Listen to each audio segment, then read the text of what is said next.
उपमुख्यमंत्री अजित पवार यांनी नुकताच जुन्नर तालुक्याचा दौरा करत विकास कामांचं भूमिपूजन आणि उद्घाटन केलं।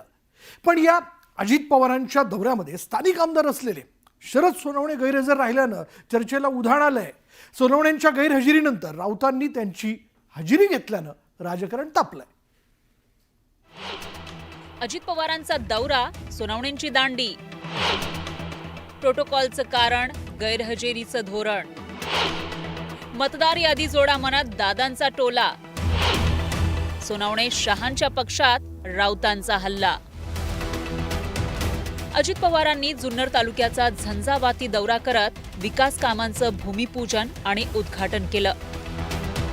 पण अजित पवारांच्या या दौऱ्यात स्थानिक आमदार शरद सोनवणेंच्या गैरहजेरीनं सारेच अवाक झाले।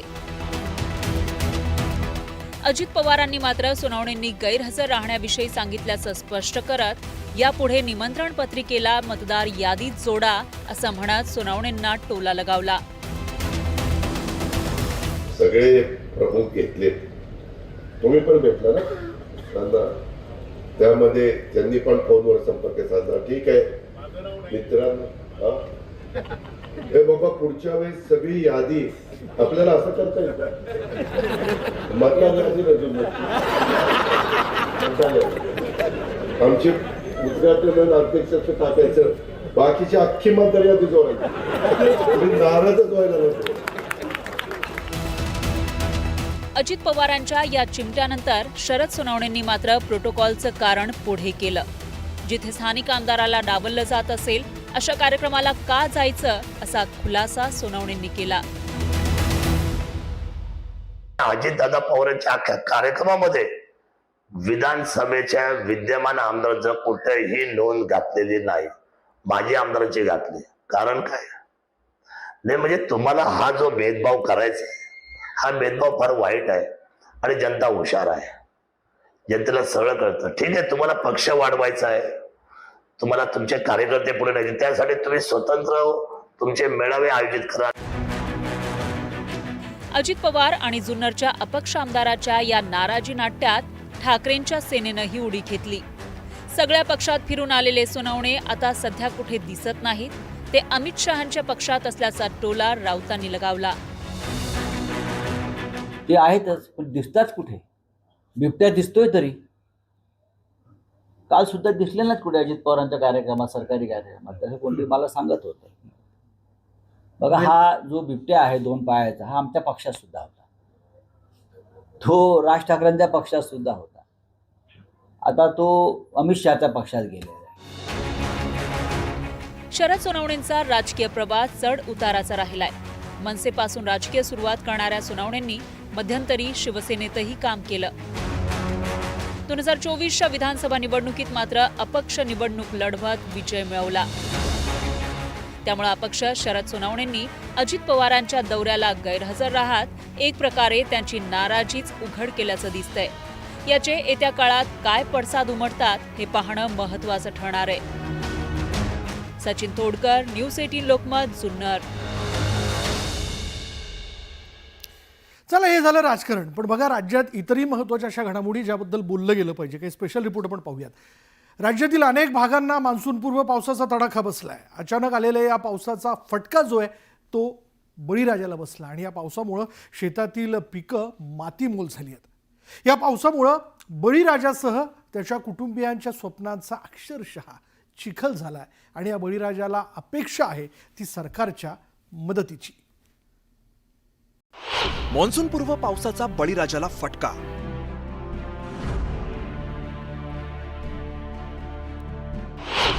हातातोंडाशी आलेला घास हिरावला।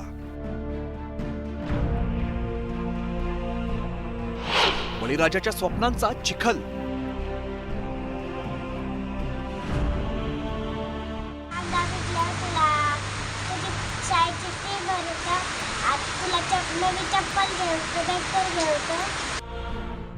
बळीराजाच्या या 6 वर्ष चिमुरडीची कैफियत, या चिमुरडीच्या स्वप्नांचा अक्षरशः चिखल झालाय।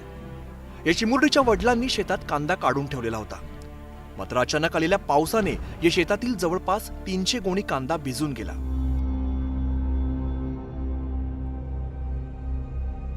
एखाद दुसरी कोणीतरी चांगला कांदा सापडेल यासाठी भर पावसात दरेकर कुटुंबातील 6 वर्षे चिमुकली आपल्या कुटुंबियांसोबत कांदे गोळा करायला शेतावरती आली.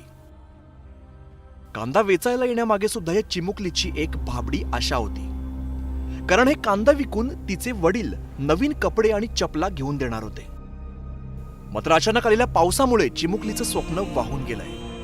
आता म्हटलं तुझी शाळेची फी भरतो, आता तुला नवी चप्पल घेऊन बॅगवर घेऊन आता आमचे कांदे पाऊस आता तुझे कांदे वाहून गेले पाण्यात. साहेब मला आमची तुम्ही मदत करा. बीडच्या आष्टीमधील शेतकरी महेश दरेकर यांनी मोठ्या कष्टाने कांद्याचं पीक घेतलंय.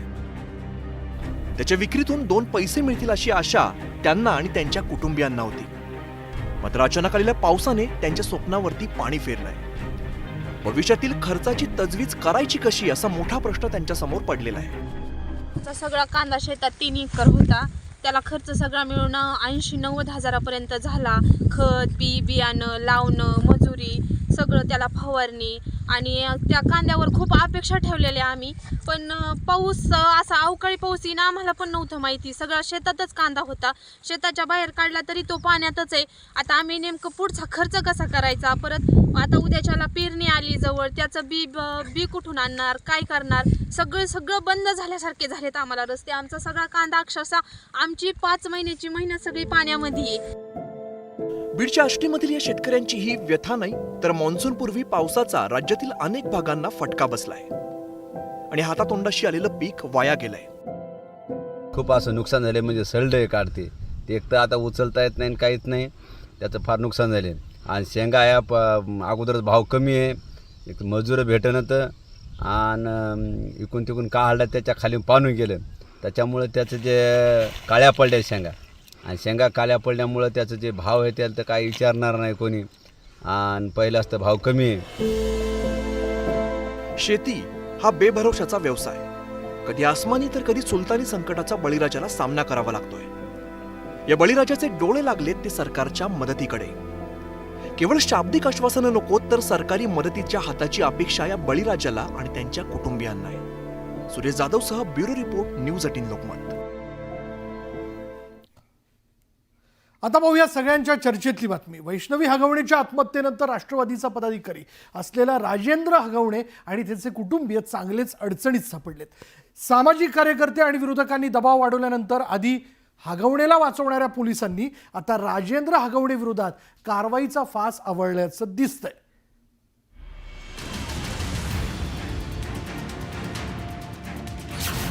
हवरट हगवणेचे पाय आणखीन खोलात. गाड्यांची जप्ती, बँक लॉकर सील. मावळातील फार्म हाऊसवरही छापा. वैष्णवी आत्महत्या प्रकरणी कारवाई. राष्ट्रवादीचा माजी पदाधिकारी असलेल्या राजेंद्र हगवणेची सून वैष्णवी हगवणेच्या आत्महत्येने अवघा महाराष्ट्र हादरलाय.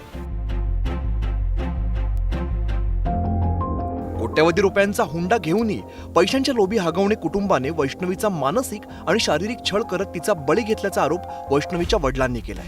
देऊन सुद्धा माझ्या मुलीला असं चढून टॉर्चर करून शेवटी काय मिळालं मला. या प्रकरणी सुरुवातीला पोलिसांचं दुर्लक्ष झाल्याचं उघड झालं आणि यावरून टीकेची झोड उठली. हगवणेमुळेच पोलीस अडचणीत आल्याचं पाहून आता पोलिसांनी हगवणे विरोधात कारवाईला सुरुवात केल्याचं दिसतंय. हे क्रिमिनल माइंडचीच लोक होती. 2 सुनांना छळण्याचं त्यांनी काम केलं. त्यामुळे पोलिसांचं मला आश्चर्य वाटतं, कारण आम्हाला कायम अभिमान आहे महाराष्ट्र पोलिसांचा आणि मुंबई पोलिसांचा, की अशा वाईट महिलांच्या बाबतीत घाणेरडं वागणूक करणाऱ्यांना आमची पोलीस महाराष्ट्राचे असतील किंवा पुण्याचे असतील अगदी पक्का न्याय देतात महिलांना. वैष्णवीच्या आत्महत्येनंतर 7 दिवस फरार झालेला राजेंद्र हगवणेच्या अटकेनंतर आता पोलिसांच्या तपासाला वेग आल्याचं दिसतंय. पोलिसांनी राजेंद्र हगवणे जिकडे लपून बसला होता त्या मावळातील बंडू फाटकच्या फार्म हाऊसवरती छापा टाकला. याच फार्म हाऊसवरती हगवणे लपलेला होता, पण पोलीस येण्या अगोदरच तो फरार झालेला. आता या पोलिसांनी फार्म हाऊसची झाडाझडती घेतली आहे आणि त्यासोबतच राजेंद्र हगवणे आणि सुशील हगवणेने फरार असताना वापरलेली आणखीन एक कारही जप्त केली आहे. त्याआधी पोलिसांनी 2 कार जप्त केल्या. त्यामुळे या प्रकरणातील जप्त कारची संख्या आता 3 झाली आहे.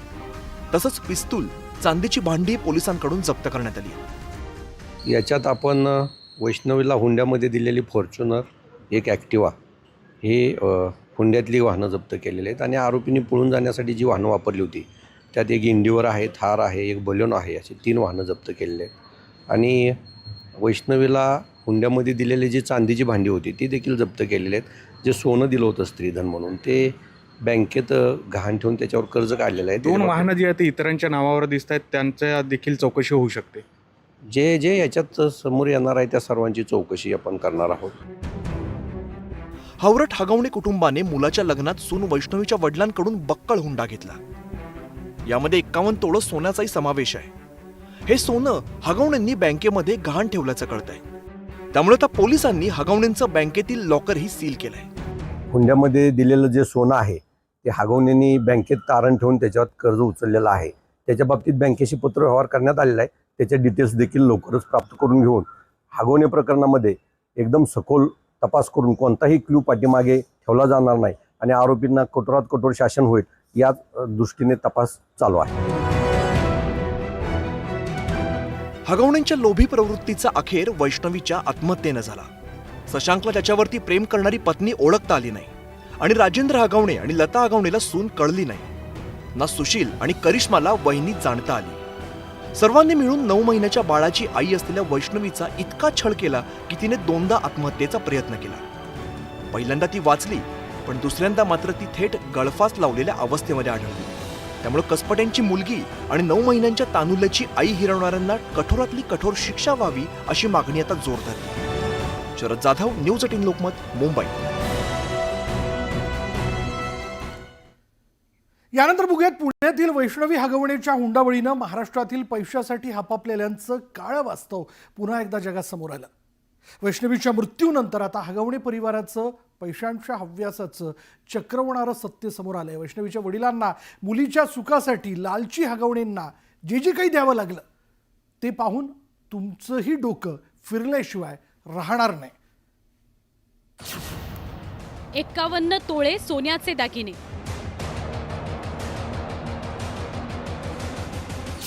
7.5 किलो वजनाची चांदीची भांडी, नवी कोरी फॉर्च्युनर कार आणि ॲक्टिवा मोपेड. इतकं सगळं ज्यांनी एका मुलीच्या बापाकडून लग्नात ओरबाडलं त्यांना तुम्ही काय म्हणाल? याला लग्न म्हणायचं की सौदा, हा सवाल आपल्या सगळ्यांच्या मनात आल्याशिवाय राहत नाही. बरं, इतकं सगळं देऊनही वैष्णवीचे वडील अनिल कसपटे आणि आई स्वाती कसपटे यांना मिळालं काय? तर हे अश्रू. लाडकी बहीण म्हणता, मग माझ्या लाडक्या बहिणीला न्याय द्या, तुमच्या लाडक्या बहिणीला न्याय द्या, माझी एवढीच विनंती. मुलीच्या आनंदाकरता त्यांनी वैष्णवीचा प्रेमविवाह सुद्धा मोठ्या थाटामाटात करून दिला. पण लग्नाआधी जो शशांक वैष्णवीला सुखात ठेवण्याचं वचन देत होता तोच तिला आपल्या घरच्यांच्या मदतीनं लग्नानंतर आतोनात छळ करत होता, तिच्यावर अत्याचार करत होता. इतकं की पैशाच्या या लोभी हगवणेंनी मुलीचा बळी घेतल्याचा आरोप कसपटे करतायत. 2 कोटी त्यांना कमी पडले द्यायला. आम्ही एवढं देऊन त्यांचं पोट भरलं नाही साहेब. 2 कोटी त्यांना कमी पडले. माझ्या मुलीला आज इतकं काळं करून मारलं, तिला मारून टाकलं माझ्या मुलीला. केवळ हुंड्यात सोनं चांदी कार देऊन हगवणेंचा हव्यास संपला नाही. लग्नानंतरही त्यांनी वैष्णवीच्या मागे पैसे आणि सोन्या चांदीचा तगादा लावलाच होता. कसपटेंनी मुलीच्या आनंदाकरता हगवणेंना आत्तापर्यंत जे जे दिलंय त्याची एकत्रित किंमत पाहिली तर तुमचे डोळे विस्फारतील. कसपटेंनी लग्नात दिलेल्या 51 तोळे सोन्याचा दर किंवा किंमत 51 लाख रुपये पकडूया. 7.5 किलो चांदीची किंमत 8 लाखांपर्यंत जाते. फॉर्च्युनर कारची किंमत 50 लाखाच्या आसपास. लाख रुपये किंमत असलेली ॲक्टिवा मोपेड. सनीज वर्ल्डमध्ये केलेल्या भव्य विवाह सोहळ्याचा खर्च अंदाजे 1 कोटींच्या घरात. लग्नानंतर कसपटेंनी हगवणेंच्या ऑफिसचं इंटिरियर करून दिलं, ज्यासाठी 20 लाख रुपये खर्च आला. वैष्णवीच्या सासूला गौरी गणपतीला 70 ते 75 हजार रुपये खर्चून चांदीच्या गौरी दिल्या. जावयाला अधिक मासात 1 तोळ्याची अंगठी केली, ज्याची किंमत लाख रुपये. जावयाच्या मागणीनंतर 1.5 लाख रुपये किमतीचा मोबाईल घेऊन दिला. वैष्णवी जेव्हा जेव्हा माहेरी यायची तेव्हा तेव्हा अंदाजे लाखभर रुपयांची रोकड घेऊनच जायची. त्याचा एकत्रित हिशोब अंदाजे 5 ते 6 लाख. याचा एकत्रित हिशोब केला तर लग्नापासून आजपर्यंत केवळ वस्तू आणि दागिन्यांमध्येच 1,89 लाखांहून जास्त खर्च कसपटेंनी हगवणेंवर केलाय. ते असतात मागव मागणाऱ्यांनी मागव एवढं, आणि देऊन सुद्धा माझ्या मुलीला असं चढून टॉर्चर करून शेवटी काय मिळालं मला. विवाहातून खरं तर नवीन नाती जोडली जातात, पण ज्या नात्यांचा आधारच हुंडा आणि पैसा असेल तर त्याचा पाया कमकुवतच राहतो. असंच काहीसं वैष्णवीच्या बाबतीतही घडलं. तिनं शशांकशी प्रेमविवाह केला, पण शशांकनं मात्र वैष्णवीवर कायम माहेरून पैसे आणण्याकरता दबाव टाकल्याचा आरोप कसपटेंनी केला.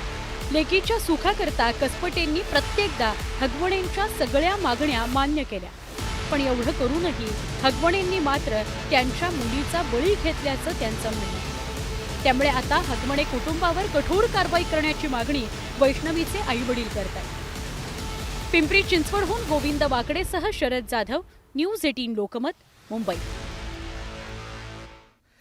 वैष्णवी आत्महत्या प्रकरणात गुंड निलेश चव्हाणच्या अडचणी वाढलेल्या आहेत. चव्हाणच्या विरोधात लुकआउट नोटीस जारी करण्यात आली. वैष्णवीच्या बाळाच्या जीवाला धोका निर्माण केल्याच्या गुन्ह्यामुळे चव्हाणच्या विरोधातील कलमं वाढवण्यात आलेली आहेत. चव्हाणवर अपहरणाचा गुन्हा दाखल का करू नये असा प्रश्न आता निर्माण झालाय. गुंड निलेश चव्हाणचे एकापेक्षा एक भयानक कारनामे समोर येऊ लागले. त्यामुळे गुंड निलेश चव्हाण विदेशात फरार होऊ नये यासाठी लुकआउट नोटीस बजावण्यात आली आहे. तर दुसरीकडे पुणे आणि पिंपरी चिंचवड पोलिसांकडूनही गुंड चव्हाणचा शोध घेतला जातोय, कारण गुंड चव्हाणमुळे अनेकांच्या जीवाला धोका निर्माण झाला होता. लुकआउट नोटीसमध्ये आपण इथून जो प्रस्ताव पाठवतो तो इमिग्रेशनला आणि सर्व एअरपोर्टला जातो. ते ज्या ज्या ठिकाणी तो बाहेर पडण्याचा प्रयत्न करेल तिथं आपल्याला लगेच अलर्ट येतो त्याचा. वैष्णवीचं बाळ मागायला गेलेल्या कसपटे कुटुंबियांना निलेश चव्हाणने पिस्तूल दाखवत धमकावलेलं होतं. मात्र या क्रूर कर्माची मालिका इथेच थांबलेली नाहीये, तर गुंड निलेशने बाळाला अनधिकृतपणे त्याच्या ताब्यात ठेवून हेळसांड केली होती. परिणामी पोलिसांनी बाल न्याय कायदा 2015 मधील कलम 75 आणि 87 कलमानुसार गुन्हा दाखल केलाय. मात्र गुंड निलेश चव्हाणवर अपहरणाचा गुन्हा का दाखल झाला नाही असा प्रश्न आता विचारला जातोय. हा, लॉज पण सक्त केले पाहिजे, पण मला असं वाटतं वी एज अ सोसायटी आपण स्वतः पण इनिशिएटिव्ह घेऊन स्वतः पुढे स्टेप घेऊन हे बंद करायला पाहिजे. मग नंतर लॉ वगैरे इम्प्लिमेंट होणार, कारण की if we as a society we initiate this is never going to stop. Pune पोलिसांनी निलेश चव्हाणकडे असलेल्या पिस्तुलाचा परवाना रद्द केलाय. मात्र धक्कादायक बाब म्हणजे गुन्हा दाखल असतानाही गुंड निलेश चव्हाणला परवाना मिळाला होता. कसपटे कुटुंबाला धमकावणाऱ्या निलेश चव्हाणवर त्याच्या पत्नीचा छळ केल्याचाही आरोप आहे. बेडरूममधील फॅन, एअर कंडिशनमध्ये त्याने कॅमेरे गुपचूपपणे बसवलेले होते. एके दिवशी निलेशच्या पत्नीला याचा संशय आला आणि संशय आल्यानंतर तिने विचारणा केली. त्यावेळी निलेशने उडवाउडवीची उत्तरं दिली. निलेशने कॅमेऱ्याच्या माध्यमातून आपल्या पत्नीशी संबंधांचं रेकॉर्डिंग केलं होतं आणि निलेशच्या लॅपटॉपमध्ये हे चित्रीकरण त्याच्या पत्नीला आढळून आलेलं होतं.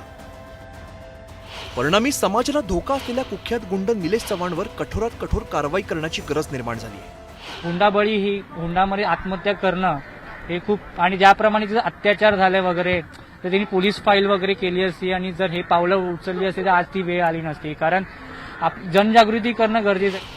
गुंड निलेश चव्हाण हा हैवान हगवणे कुटुंबाचा खास व्यक्ती म्हणून ओळखला जातो. तसंच करिश्मा हगवणेशी निलेश चव्हाणची मैत्री आहे आणि त्यामुळेच वैष्णवीच्या मुलाला उलट्या काळजाच्या हगवणेंनी निलेश चव्हाणकडे सोपवलं होतं. आता या सर्वांचा हिशेब व्हायलाच हवा, कारण हगवणे कुटुंब आणि गुंड निलेश चव्हाण हा आपल्या समाजाला लागलेला कलंक असून तो मिटवायलाच हवा. संतोष गोरे, न्यूज 18 लोकमत, मुंबई. पुण्याचे तत्कालीन अतिरिक्त आयुक्त जालिंदर सुपेकर हे वैष्णवी हगवणे हुंडाबळी प्रकरणातील आरोपींचे नातेवाईक असल्याचं समोर आल्यानंतर आता गुन्हे दाखल असलेल्या निलेश चव्हाण याला शस्त्र परवाना मिळवून देण्यातही सुपेकर यांचा सहभाग असल्याचा आरोप होतोय. निलेश चव्हाणच्या शस्त्र परवान्यावरती सुपेकर यांची सही आहे आणि त्यामुळे सुपेकरांनी हगवणे आणि हगवणेंच्या सांगण्यावरनं आणखी किती गुन्हेगारांना मदत केली आहे हे तपासायला हवं.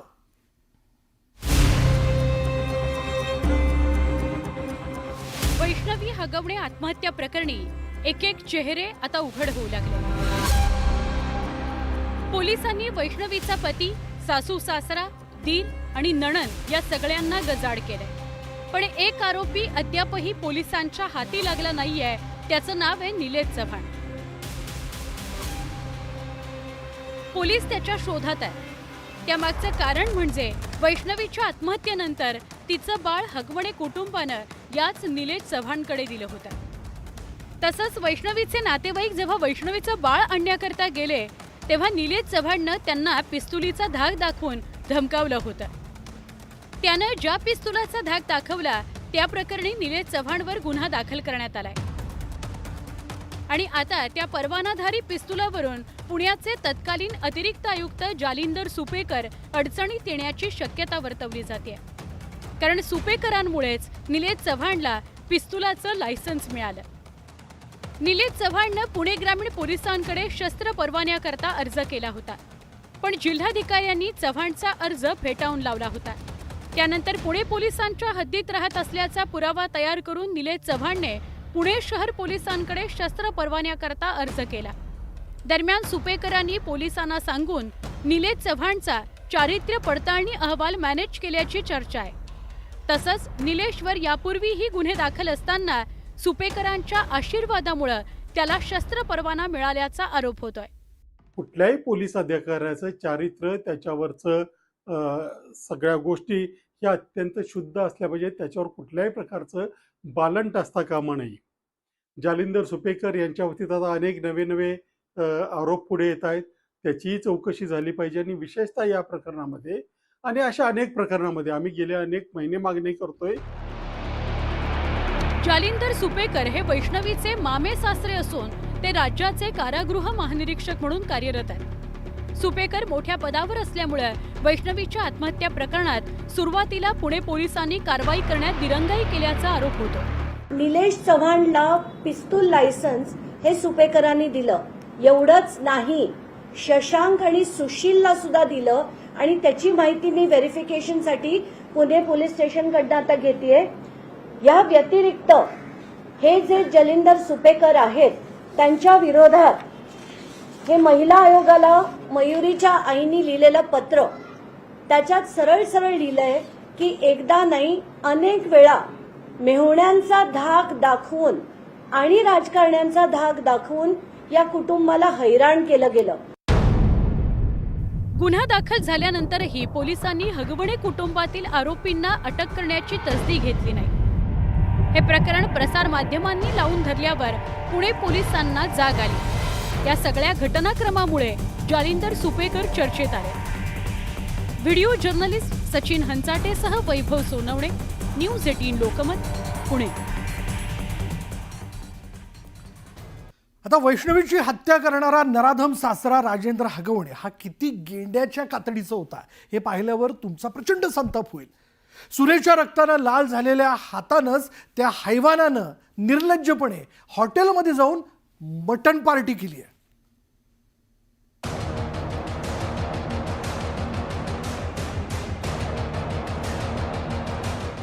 हॉटेलमध्ये रस्सा ओरपून मटण खाणारा हाच तो नरपिशाच राजेंद्र हगवणे. वैष्णवीची अमानुष हत्या करून त्याच रक्ताळलेल्या हातानं हैवान हगवणेनं याच तांबडा पांढरा हॉटेलमध्ये रस्सा ओरपत मटण खाल्लं. उजळ माथ्यानं हा नराधम हॉटेलात गेला आणि बाहेरही आला. त्याच्या चेहऱ्यावर भीतीचा लवलेशही नव्हता. सुनेच्या आत्महत्येचा कोणताही पश्चाताप नराधमाला झालेला नव्हता. माध्यमांनी सुनेच्या हत्येविषयी प्रश्न विचारल्यानंतरही राजेंद्र हगवणेची मुजोरी सुरूच होती. त्याच्या या मुजोरीची दृश्य पाहून आणि हॉटेलमध्ये माणुसकी नसलेल्या लोकांसोबत केलेली मटण पार्टी पाहून सामान्य नागरिकांचा प्रचंड संताप झाला. हे सगळे त्याचे धंदे. पुणे कोर्टाच्या बाहेर भाजपच्या महिला आघाडीनं आंदोलन केलं. ठाकरेंच्या शिवसेनेनं पोलीस स्टेशन समोर जाऊन आक्रमक पवित्रा घेत हगवणेच्या विरोधात आंदोलन केलं. हगवणे कुटुंबाच्या प्रतिमेला जोडे मारण्यात आले. राज्यभरातील सामान्य नागरिक आणि राजकीय पक्षाच्या कार्यकर्त्यांनी हगवणेच्या विरोधात जहाल भाषेत त्यांच्या भावना व्यक्त केल्या. राजा हगवणेला आम्ही फार पूर्वीपासून जवळून ओळखतो. दारू, पार्ट्या, बाई हे सगळे त्याचे धंदे आहेत. आणि मला असं वाटतं हे धंदे तालुक्यातल्या प्रत्येक माणसाला माहिती आहेत. खूप नालायक आणि नीच प्रवृत्तीची त्यांची दोन्ही मुलं आणि स्वतः बाप हे तीन लोकांची जी गँग आहे हगवण्यांची ती अतिशय हिंस्र आणि गुंड प्रवृत्तीची लोक आहेत. कायम ताईंनी जसं सांगितलं तसं कमरेला पिस्तॉल लावून ते फिरतात गावामध्ये. वैष्णवीच्या आत्महत्येची बातमी पाहून सगळा महाराष्ट्र हळहळला. कित्येकांच्या डोळ्यात पाणी आलं. वैष्णवीचे वडील अनिल कसपटेंच्या आक्रोशानं अनेकांच्या डोळ्यात पाणी आलं. पण या राक्षसी वृत्तीच्या राजेंद्र हगवणेला वैष्णवीच्या आत्महत्येबद्दल काहीही वाटलं नाही. त्यामुळे या नराधम हगवणे कुटुंबाला आमच्या हातात द्या अशी मागणी नागरिक करतायत. जन्मठेपेची शिक्षा झाली पाहिजे आणि त्या पुरुष नराधमांबरोबर त्या ज्या 2 बायका आहेत त्यांनी तरी बाई माणसाची प्रतिमा जपायला हवी होती, पण त्यांनी सुद्धा त्यांना साथ दिली या सगळ्या गोष्टीमध्ये. जर एक अर्थी जर ह्यांची सून मारून टाकून हे जर तळेगावसारख्या भागात मटणावरती ताव मारत असन आणि यांना कुठल्याही प्रकारचा माझ्या मुलीचा पश्चाताप नाही, अशा लोकांना, अशा नराधम लोकांना मोका हा एकमेव मोका अंतर्गत कायद्यातच त्यांना मोकाच लावावा ही माझी राज्य सरकारला विनंती आहे. सुनेच्या आत्महत्येला जबाबदार असलेल्या राजेंद्र हगवणेनं मटणावर ताव मारून नळ्या फोडल्या. जोपर्यंत वैष्णवीचे मारेकरी फासावर लटकणार नाहीत तोपर्यंत वैष्णवीला न्याय मिळणार नाही. संतोष गोरे, न्यूज 18 लोकमत, मुंबई. पैशांच्या हव्याचा पोटी आपल्या सुनेचा जीव घेणाऱ्या हगवणे कुटुंबासाठी लालची आणि लोभी हे 2 विशेषणं अगदी परफेक्ट सूट करतात.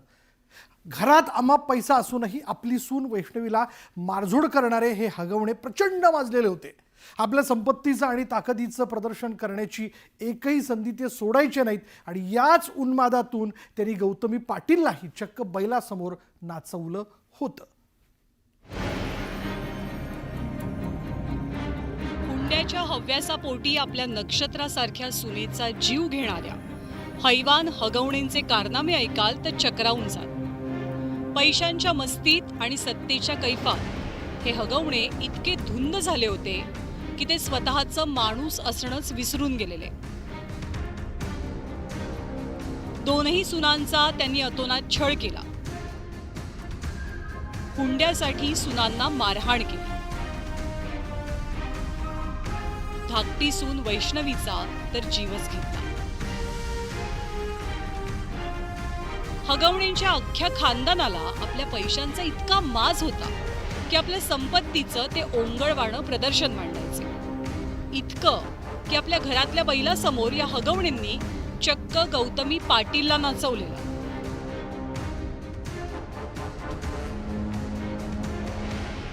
हगवणे फक्त पैशांनी माजले होते असं नाही, तर आपल्या राजकीय कनेक्शनच्या जोरावर त्यांचं लोकांना धमकावणं सुरू असायचं.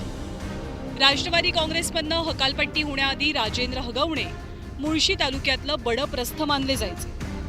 2004 साली राष्ट्रवादीच्या तिकिटावर त्यांनी मुळशी विधानसभा मतदारसंघातनं विधानसभेची निवडणूक लढवली. या निवडणुकीत शिवसेनेच्या शरद ढमालेंनी त्यांचा पराभव केला. पण आमदारकीला पराभूत होऊन सुद्धा त्यांनी आपल्या राजकीय ओळखींच्या जोरावर मुळशी पट्ट्यात आपल्या नावाचा दबदबा कायम ठेवलेला. आपली राजकीय ताकद आणि राजकीय ओळखींच्या जोरावर त्यांचा लोकांना धमकावण्याचा धंदा अगदी खुलेआम सुरू असायचा. आणि म्हणूनच आत्ताही वैष्णवीच्या आई वडिलांना हगवणेंपासून भीती वाटते. मला सगळ्यात आधी असं सांगायचं आहे की शशांक आणि सुशील यांच्याकडे जे काही रिव्हॉल्वर आहेत यांचं रिव्हॉल्वर काढून घेऊन जप्त करून त्यांचं जे काही लायसन आहे, कारण भविष्यात मला या लोकांपासून माझ्या कुटुंबाला धोका आहे, कारण ह्या गुंड प्रवृत्तीची लोक आहेत, त्यामुळे यांचं लायसन जप्त करावं, यांचे लायसन रद्द करावं आणि त्यांचे जे काही रिव्हॉल्वर आहे ते जप्त करावे. पैशांच्या जोरावर घमंड दाखवणाऱ्या हगवणे कुटुंबाकडे पैसा कमावण्याची अमाप साधनं सुद्धा होती. त्यांच्या उत्पन्नाचं प्रमुख साधन म्हणजे जमिनींचे प्लॉट पाडून विकणे. सोबतच हगवणेंकडे JCB आणि पोकलँड सारख्या मशीन्स असल्याची माहिती आहे. हगवणे कुटुंबाचा वॉशिंग सेंटरचा सुद्धा बिझनेस आहे. तर सुशील आणि शशांक हगवणे दोघेही बांधकाम व्यवसायात सक्रिय असल्याचं कळतंय.